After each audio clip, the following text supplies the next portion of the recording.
Sydney in the feed. Have a great show today. Thank you, Jordan.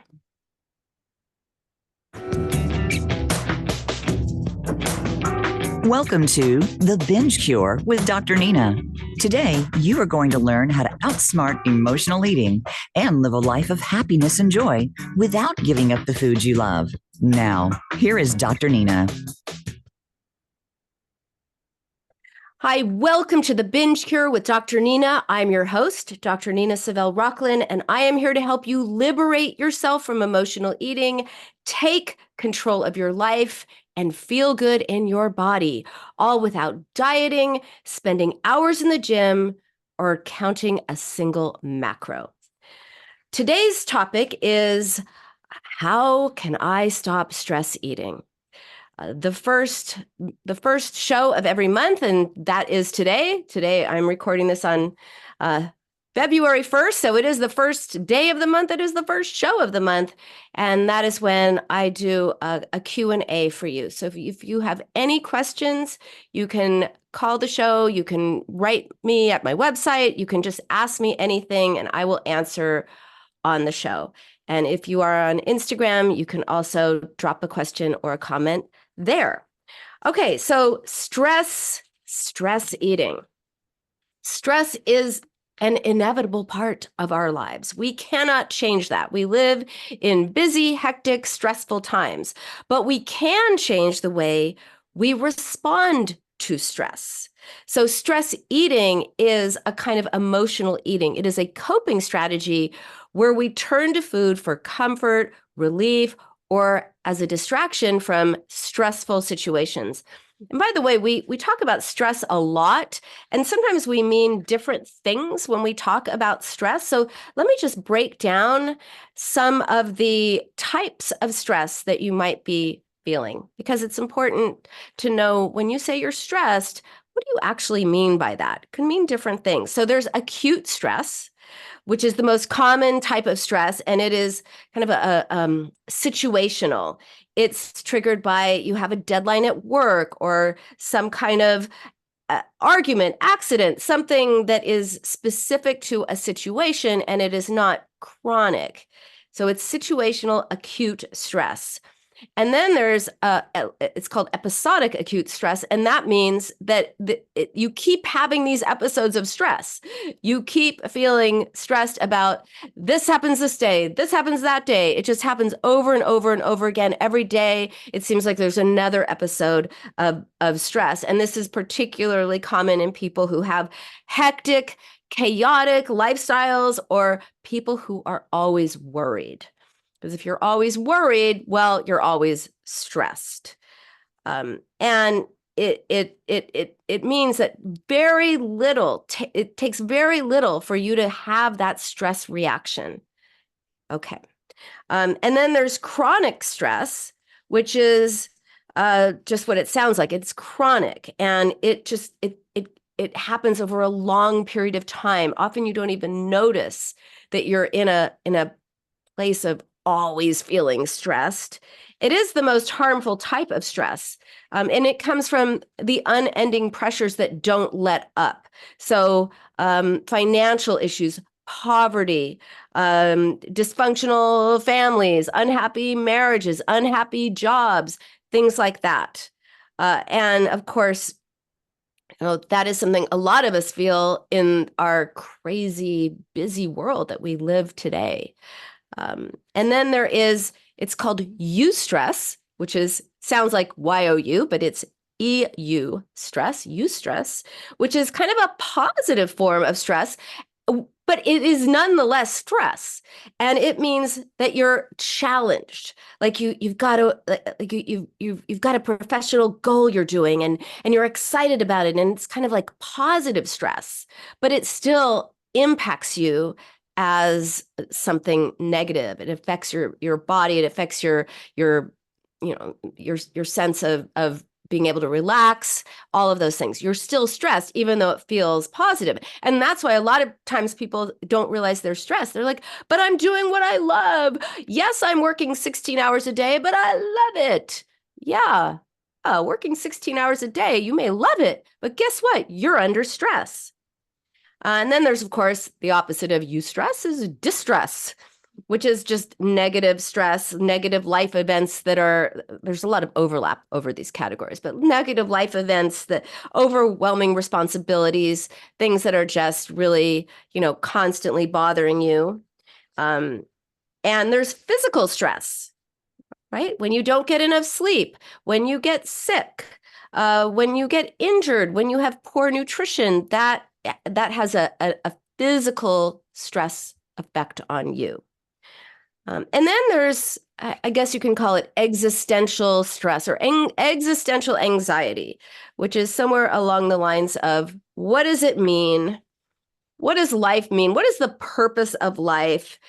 Facing significant transitions in your life, becoming a parent, losing a parent, your kids go off to college, something like that. And existential anxiety is just, it's a stressful way of being in the world where you're wondering, what's it all about? What is the purpose of life? And it can lead to depression or chronic anxiety. So those are just some of the forms of stress that I wanted to tell you about, because it is helpful to think about, well, what kind of stress are you actually experiencing? So stress eating is a way of coping. It is a coping mechanism, right? It is a frenemy. It is a friend in that it helps you in some way. It gives you comfort. It gives you relief. It gives you distraction from stressful situations.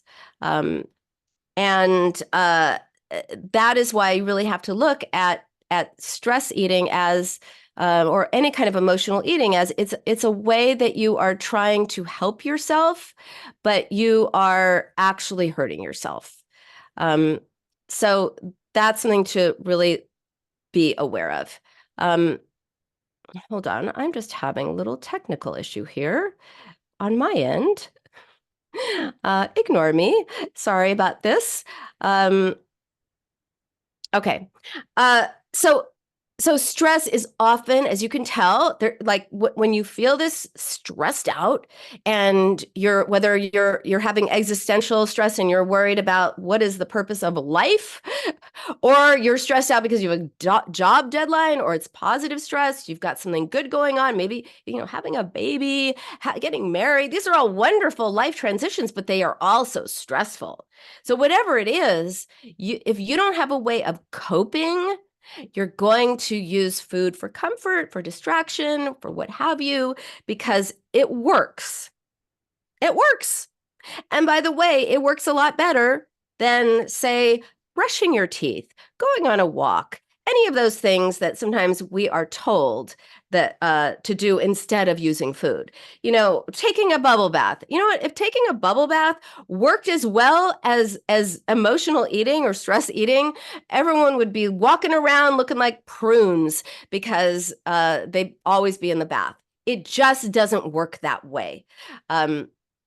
Eating is much more helpful to you in that moment. Again, it's much more of a friend, but of course, it's also an enemy. So we might also try to sedate ourselves with certain types of food, especially high carb foods that tend to have kind of a sedative effect. And it can also be a way of distracting from difficult thoughts and feelings. So instead of worrying about what's bothering us, we're focused on what we're eating. So if you're worried about your finances, or you're worried about whether you're going to get fired or not, or I guess those two things are combined, or you're going to become a parent or a grandparent, and you don't know how you're going to do with that, that's stress. Instead of asking yourself the big questions, or if you have existential anxiety, what's life all about? That's hard to think about. It's a lot easier to be like, oh my God, I will not go into the kitchen after dinner. So it distracts us. Instead of worrying about what's truly bothering us, we are focused on what we are eating, what we weigh, and all of that. Also, stress can trick you. It can trick your body into thinking you're hungry when you're not, thinking you're physically hungry when you're not. So you can somatize stress into physical hunger. What do I mean by that? It's this phenomenon where emotional hunger is actually felt as physical hunger, just to make life interesting, right? So this happens when our bodies and minds become so intertwined, which they are. We can't really separate our bodies from our minds. They work together. That any state of yearning can trigger a sense of physical hunger. So it involves, our psychology, our physiology, all of that. So if you are hungry all the time and you're also stressed all the time, ask yourself, what do I want more of in life? What do I not have enough of? What do I want more of in life? Because again, when we're dealing with emotional stress or discomfort or even physical stress, any kind of the types of stresses that I just talked about, our mind converts those feelings of yearning and wishing and wanting into physical hunger. Physical hunger is a lot easier to address than emotional hunger or emotional distress. So your brain basically confuses your emotional needs with your body's physical needs, and it's a lot easier to turn to food for comfort than it is to focus on what's eating at you. Remember, when it comes to emotional eating, it's not what you're eating that is the problem. It is what is eating at you. So what to do? What to do if you realize, yeah, I'm pretty stressed out all the time, but I don't know what else to do, right? I am here to help you. Okay, so the first thing you want to do is think about this. Often we stress ourselves out with what we think is going to happen. So are you stressed about the situation as it is now in the present, or are you stressed about something that is in the future? Often it's in the future. Oh, I have this work deadline. What if I don't make it? And then what if my boss is mad at me? And what if I get fired? And then what am I going to do? Oh my God, where am I going to live? How am I going to pay the rent? How am I going to pay the mortgage? What's going to happen, right? And now you're having even more stress and anxiety about something that hasn't happened, when really you just need to focus on, well, how do you make this deadline? How do you make that job deadline? Or, oh my God, I'm going to get married, but what if what if we get divorced one day? Like, look at the statistics. 51% of people get divorced. What if I get divorced and then what? And what if I'm alone for the rest of my life? And what if I never find someone else? And what if it turns out that the person I divorced was actually better than anyone else who's out there? Oh my God. You see how we stress ourselves out about the future. So if that is something that you do and something that you can relate to, here's a strategy. All of that is what if. And that is anxiety, fear, stress about a future event that hasn't happened yet. So it's about what hasn't happened.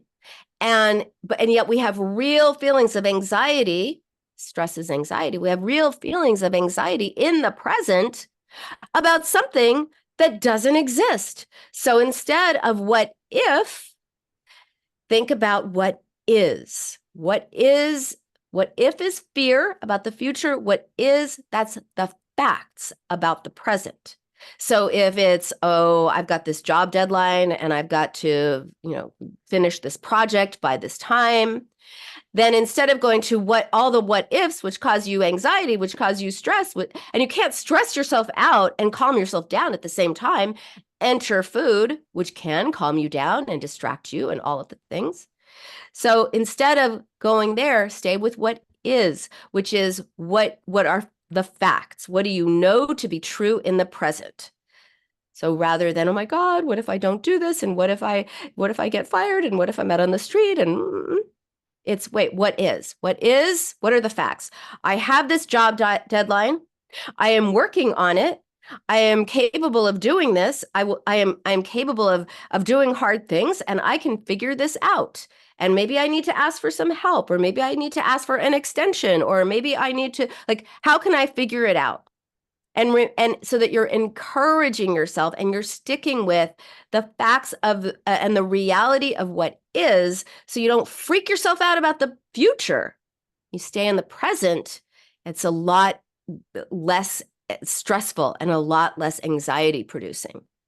So that way, rather than, the other example I gave was, what if I get married and we get divorced one day? You know, statistics are not with us. Oh my God, what am I going to do? Yeah, that causes anxiety in the present. Instead of that, I am getting married to this person who I love, and I know this person loves me, and we are going to find strategies to work through things together, and we're going to face obstacles, and we're both committed, and we love each other now, and that is all we have. So I'm going to enjoy this love, and I'm going to cherish and be cherished. Then how do you feel? A lot better. And when you can calm yourself down with your mind, you don't need food as a way of distracting yourself, comforting yourself, sedating yourself. Again, stress feels like feels very it feels like you've had a lot of coffee, a lot of caffeine. You get that stress buzz, which is not pleasant. Food can give you that sedative effect. So how about you calm yourself down with your mind, not with food.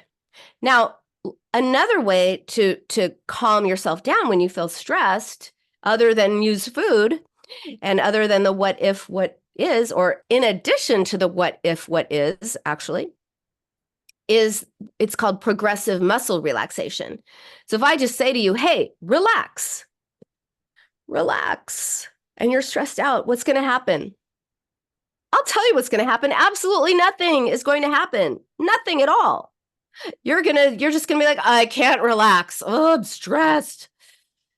Okay. So here's what you need to do. You need to give your body something to relax against. And how we do that is we tighten our muscles. I'm going to do it. If you're watching me on the Instagram live stream, we could do it together. Don't worry about looking goofy. I can't see you. You could see me. And what if I look goofy? Oh, well. And if you're listening on the show, just try this at home. And now progressive muscle relaxation means that you tighten one part of your body and then another part and then another part, and you relax each part.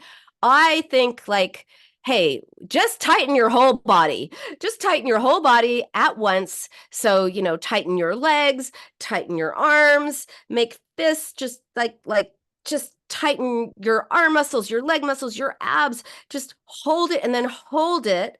Hold it for as long as you can. But let's just do it if you're doing this with me, just do it another 5, 4, 3, 2, 1.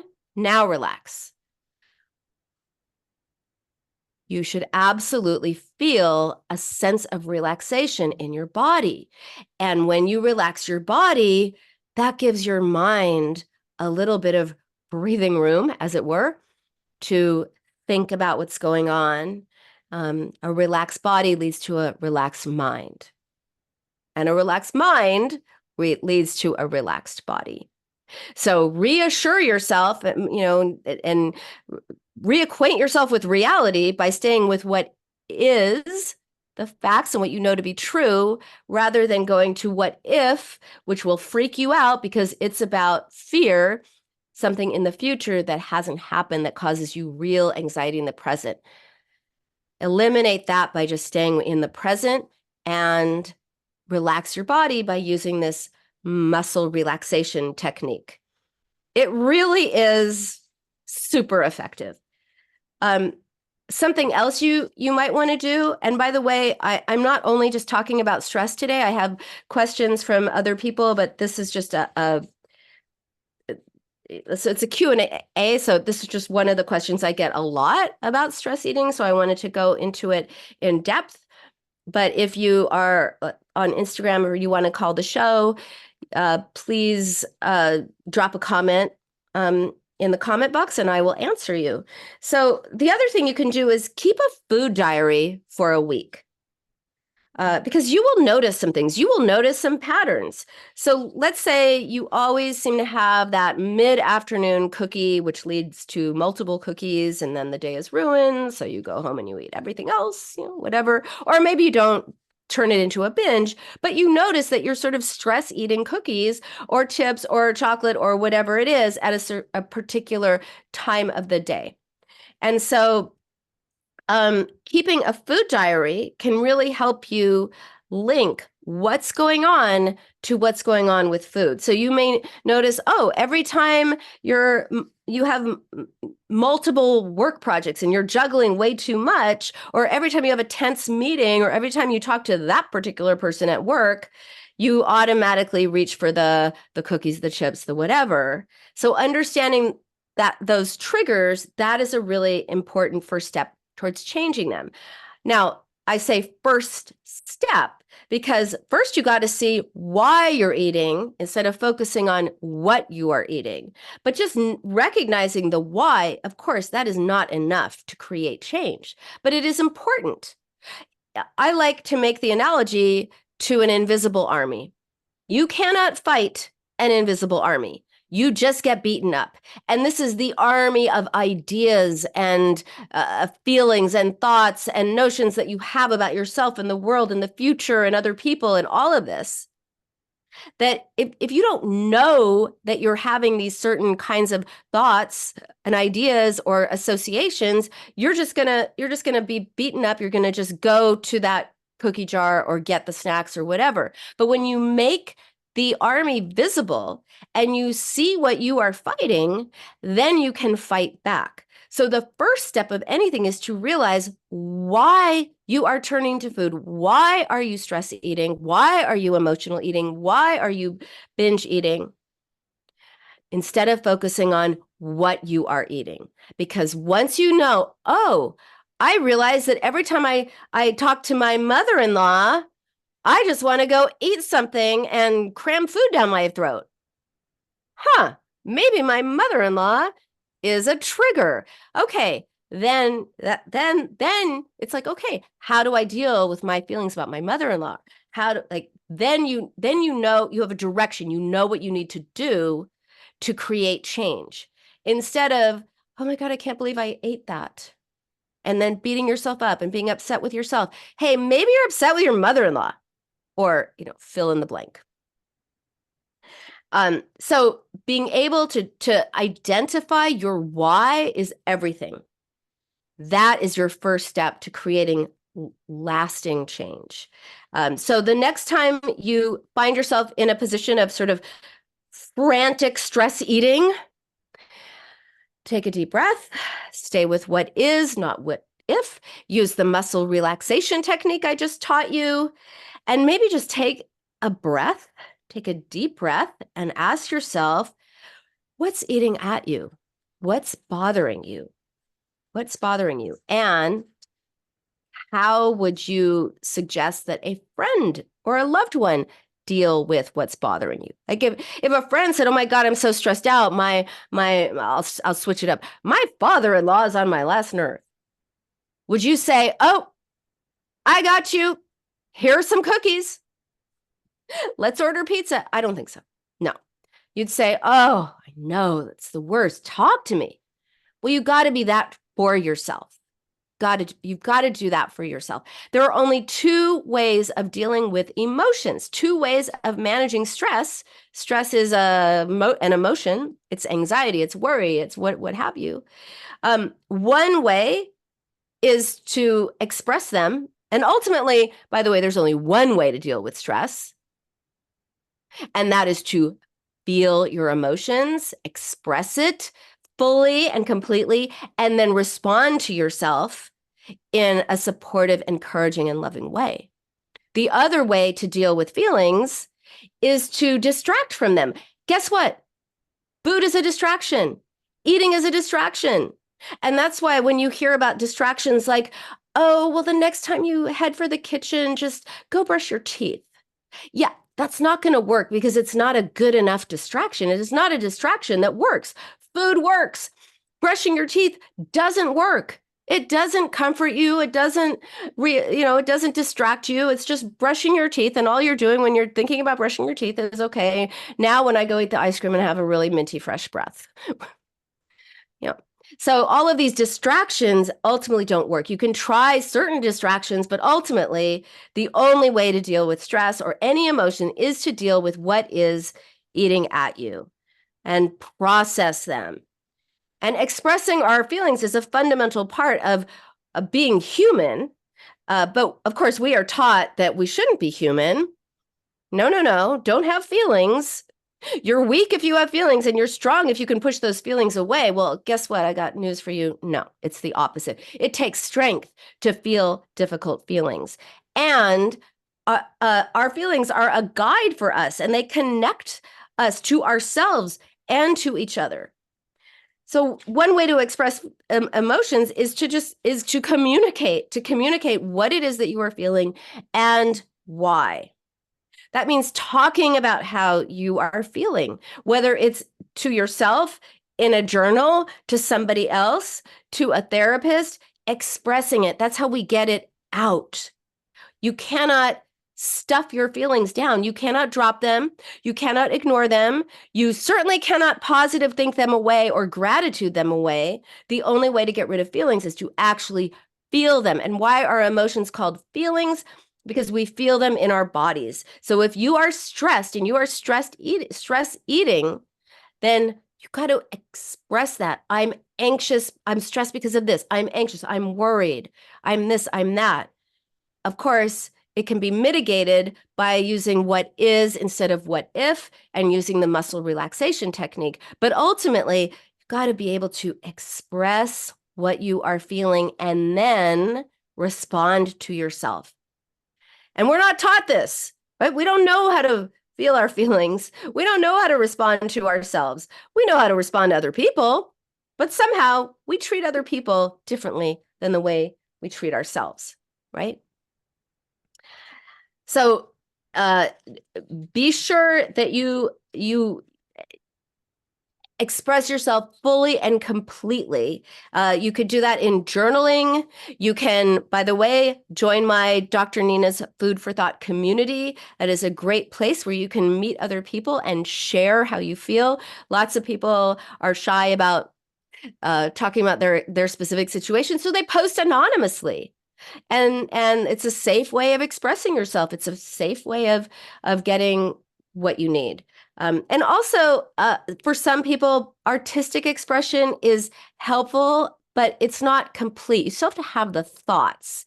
If you paint, if you draw, if you dance, if you make music, if you do whatever, it is expressive, true, but you still have to have the thoughts that go with it. What does the situation mean to you? What does it mean about you? What does it mean about the world? What does it mean about other people? Maybe that leads you back to existential anxiety, but it can help you identify some of the thoughts as well as the feelings that might be triggering stress eating. So stress is a part of life, but it doesn't need to control your eating habits or your life. And I think that is, Jordan is telling me that it is about time for my break. So I'm going to take a short break. If you're on Instagram, I will stay with you. And if you're on Voice America, I'll be back in 2 minutes after the break. See you then. All clear. Back in about 2 minutes. Thanks, Jordan. Hey, everyone on Instagram. How are you today? Drop me an emoji if you're here and you're feeling something. Drop me an emoji if you're alive. Nobody's here or everyone is dead. Okay.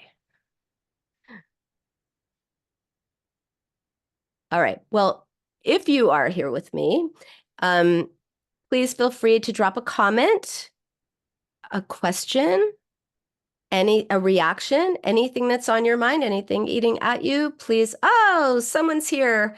Hello. I'm glad you're here. If you have any question, if you have anything you want to know, it does not have to be about stress eating.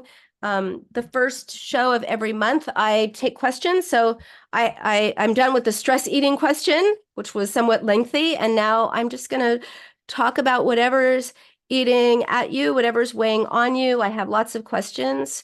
But if you have one that you'd like to share and you want me to answer it, anonymously on air, I am happy to do so. So any kind of question, just let me know. And while you're thinking about that, I want you to know this, that no matter how long you've struggled, no matter how hard it's been, no matter how impossible it is. Coming back in 20 seconds. Thanks, Jordan. There is hope. You can totally change your life. Just saying. I'm living proof of that. So are so many of my patients.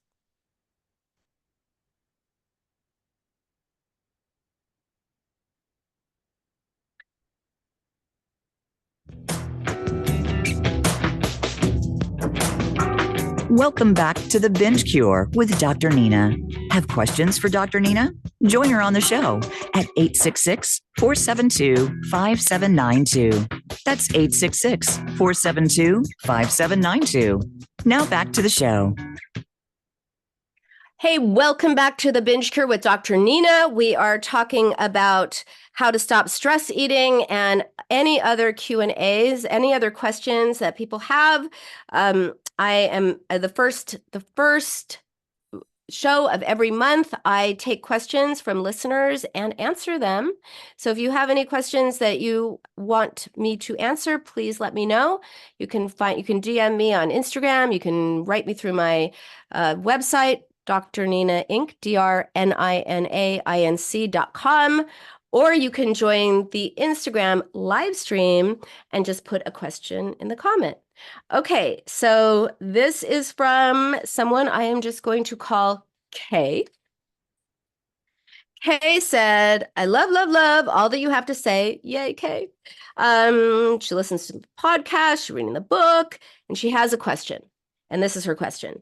I get the emotional eating part, and I've been able to identify a few times when I turn to food for comfort or out of stalling because I don't want to do something like go to work. And then I feel like I need to load up on food because it could be a long day and I don't want to be starving at work. And I also go to food because it just tastes good. And I say to myself, well, Dr. Nina says if you're going to eat it, it must be yummy.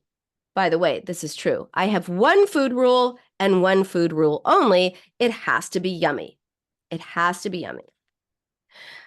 So what am I to do? I overindulge because I'm enjoying the freedom of it. Sometimes I identify I don't want it. I don't need it. But my problem is it just tastes so good. I want more. Can you set me straight?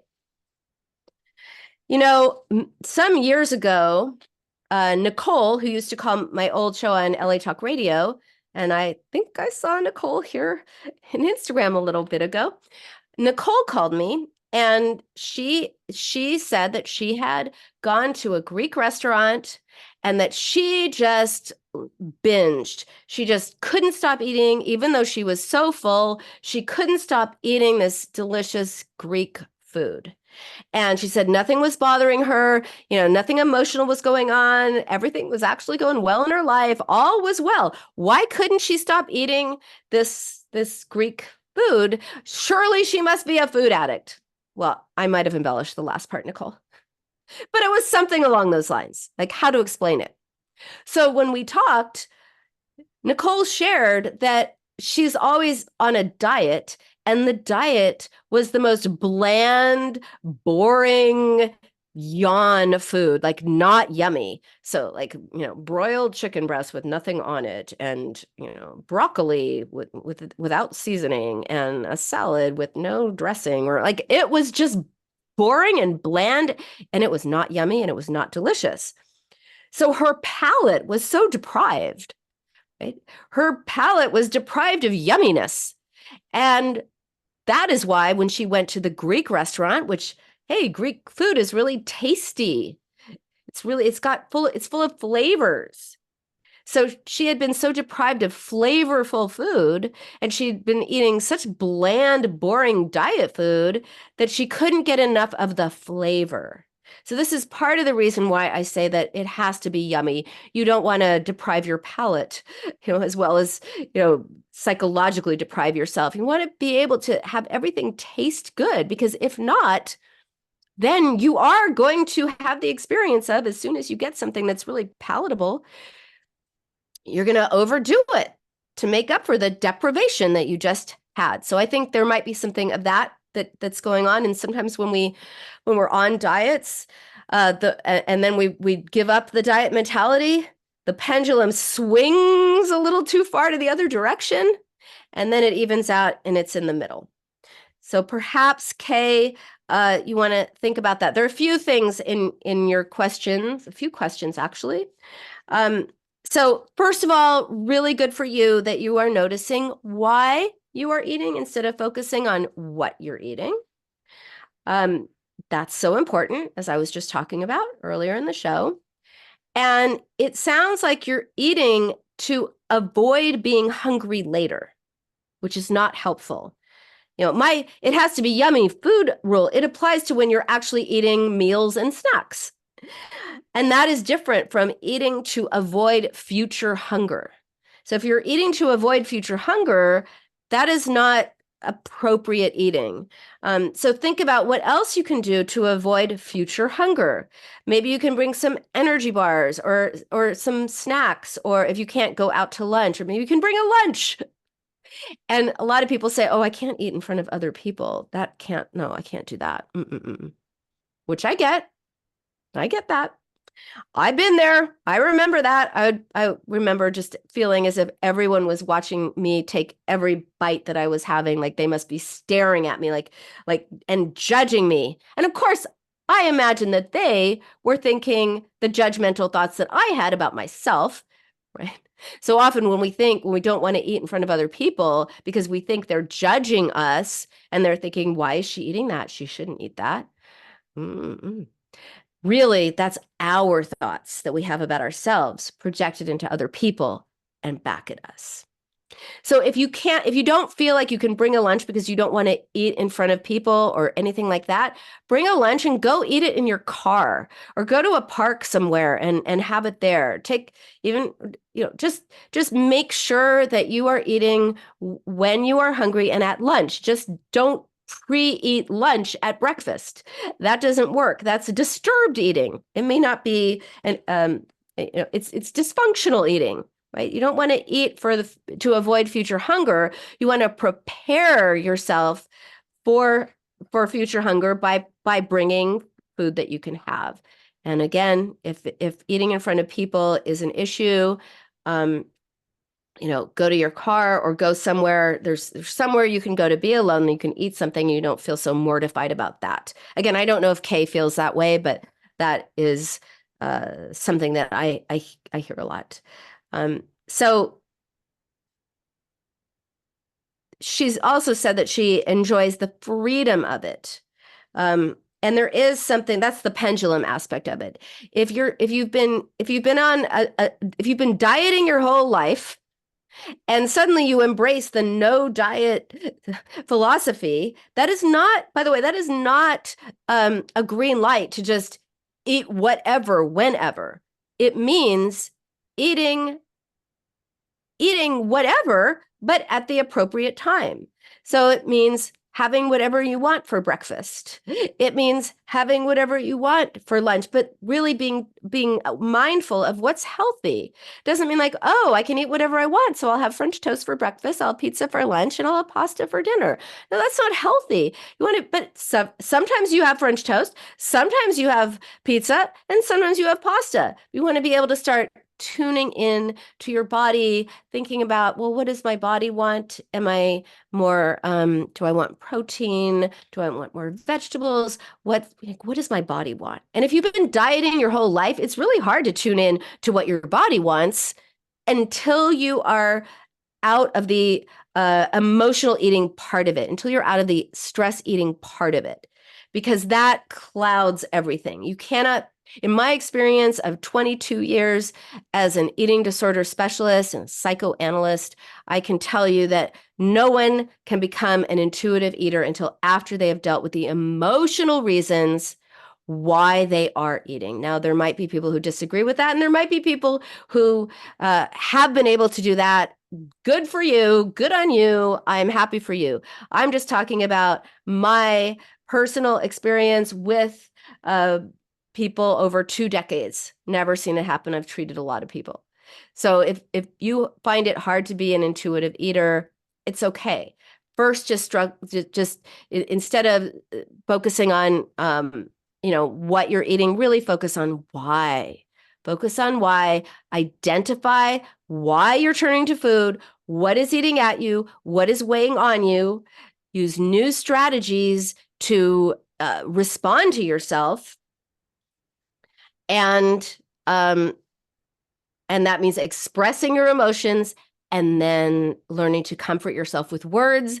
This is where my VERY acronym comes in. Because we're not taught how to comfort ourselves. We're taught, it's okay. That's not so bad. It could be worse. Someone else had it so much worse. You should be grateful it wasn't worse. Look on the bright side. Yeah, we're taught not to feel our feelings. And I'm here to tell you that then you feel bad about why you feel bad. And then you feel bad because you feel bad about it. Why I should feel positive about this because it's not as bad as it could be. No. So first, really focus on what's going on. Why are you turning to food? It's either because you are in the diet mentality and you are in the diet binge cycle or the diet emotional eating cycle where you go from deprivation and not eating enough or not eating enough of the foods that you like to wanting the thing that you cannot have. And then that all or nothing diet mentality, which is, I had the cookies, I might as well have the chips too, and the cake and the pizza and everything else. And then, I'm going to start my diet again tomorrow or next week.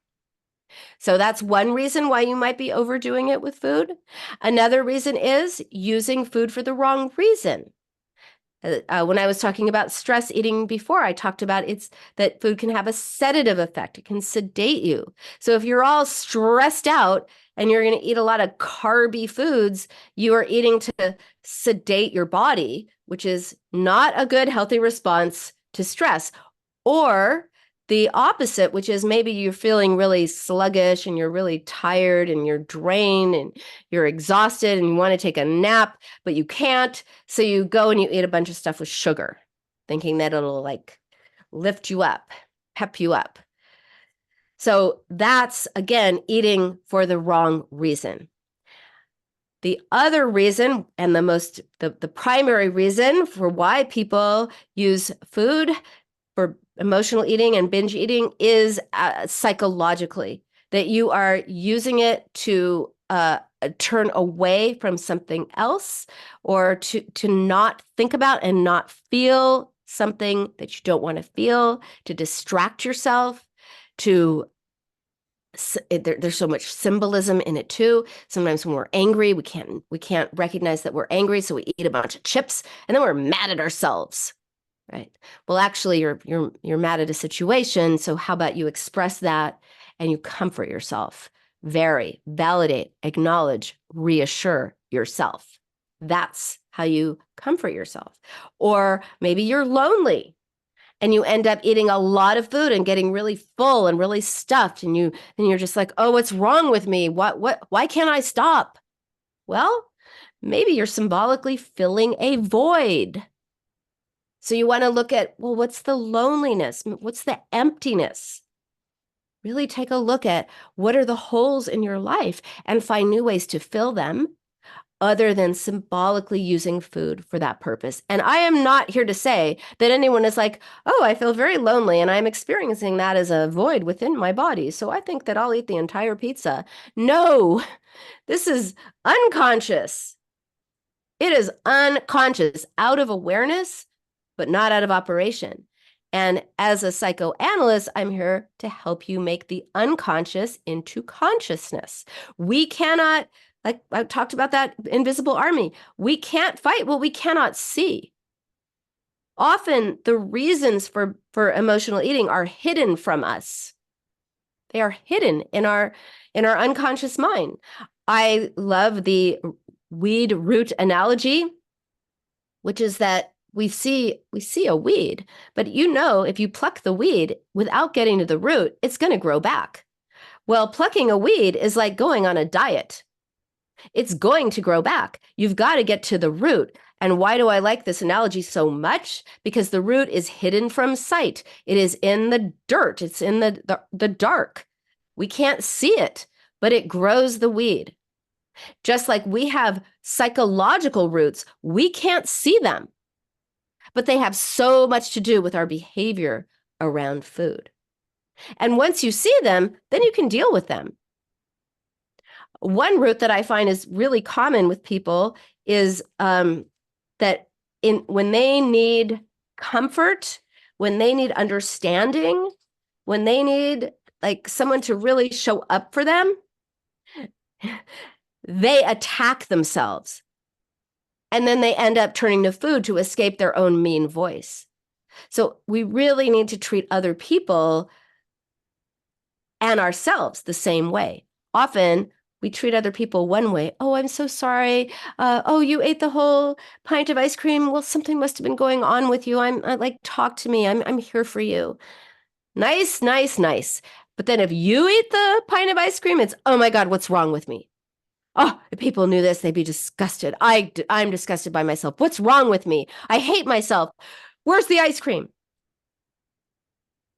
Because, you cannot hate yourself into feeling good about yourself.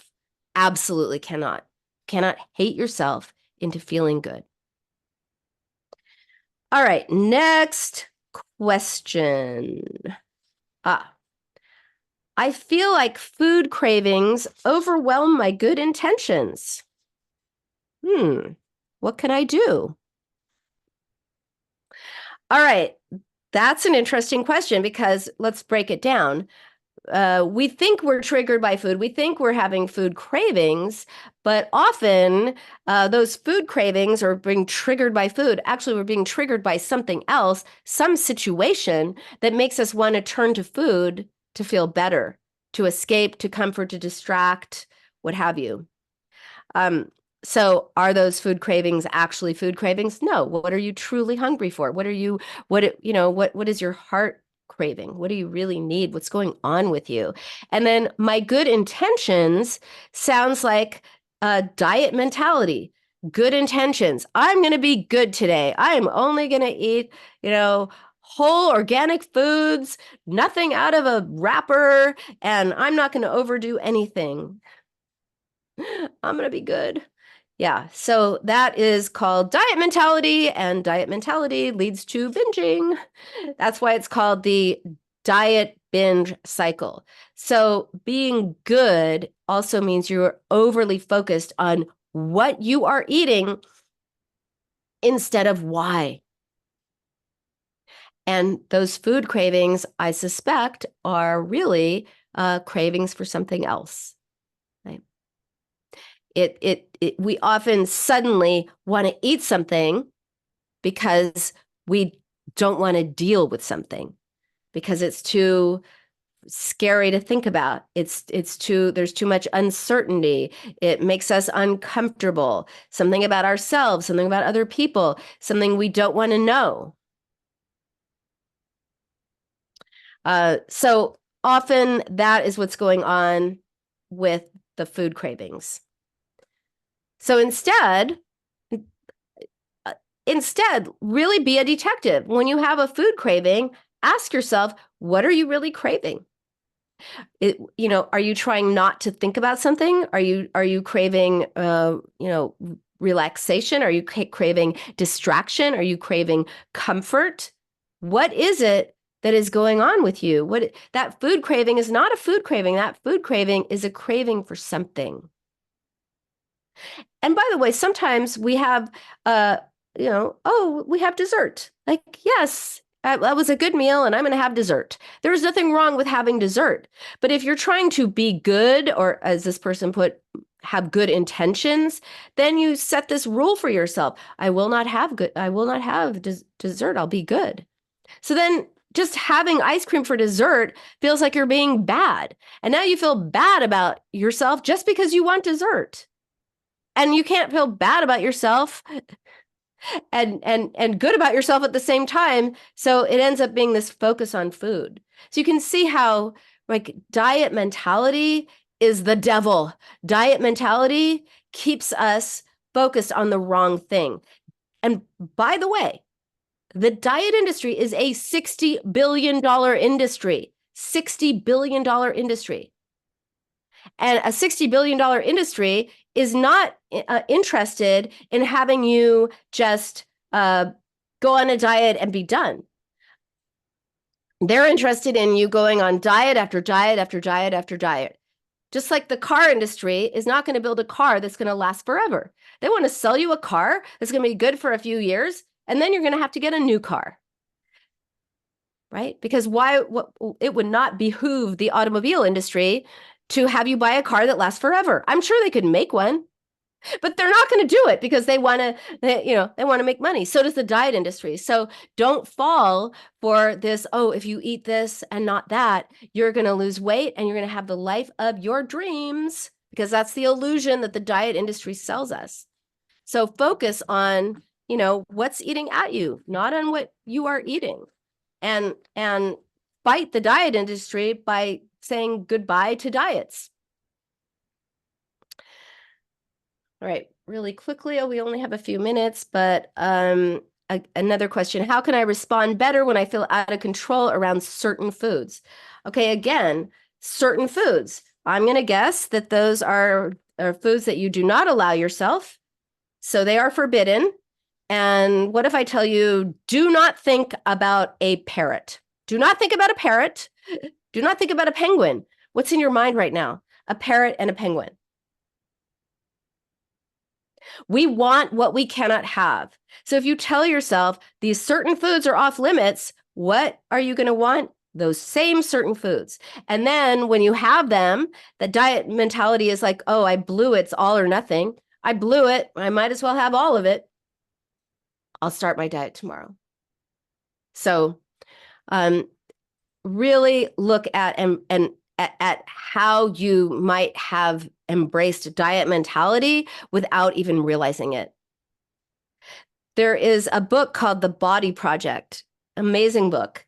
And it traces the diaries of young girls over from like the 1800s through, I guess, the 1970s, something like that. I have it, I've read it, I should know this, but something like that. And the author points out that girls used to think, write in their diaries, oh, I hope people think that I'm a good person. I hope they think I'm a moral person. I hope that, other people are judging me as a good person with good values who helps others. And then somewhere around, I think, World War II, girls started writing in their diaries, I hope they think I'm pretty.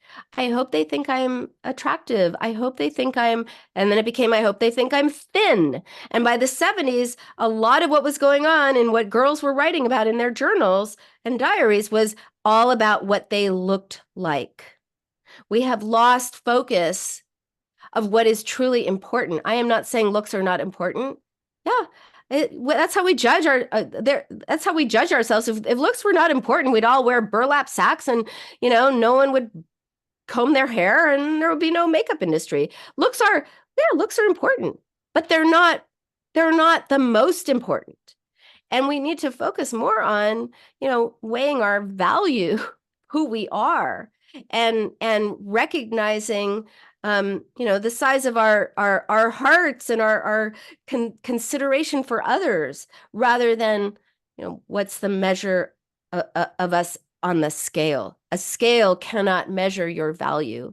A scale does not know you, and you are not a better person if you are thinner. That's all I'm going to say. So really look at, like, if you weren't in this diet mentality, if you weren't constantly thinking about how to lose weight, what would be on your mind? What would you want? What would you be thinking about? What would you want for yourself? What are you truly hungry for? These are very important thoughts. And again, well, I have many more questions, which I will get to in March. But if you have any questions for me, please, please let me know, and I will answer them on air. And that is it for today. Thank you so much for joining me here on the Binge Cure with Dr. Nina. I'm here every Thursday at noon Pacific on Voice America. And if you want a deeper dive into this topic, please be sure to get your copy of my best-selling book, The Binge Cure: 7 Steps to Outsmart Emotional Eating. It is available on Amazon in all formats, including Audible, if you want me to read it to you. Plus, there's the workbook, the Binge Cure Journal. You can get that too. And so stay curious, not critical. I'll see you next week. Bye for now. All clear. Great show. Thank you. Hope you have a great rest of your day, Dr. Nina. You too. Have a great week. Bye, Jordan.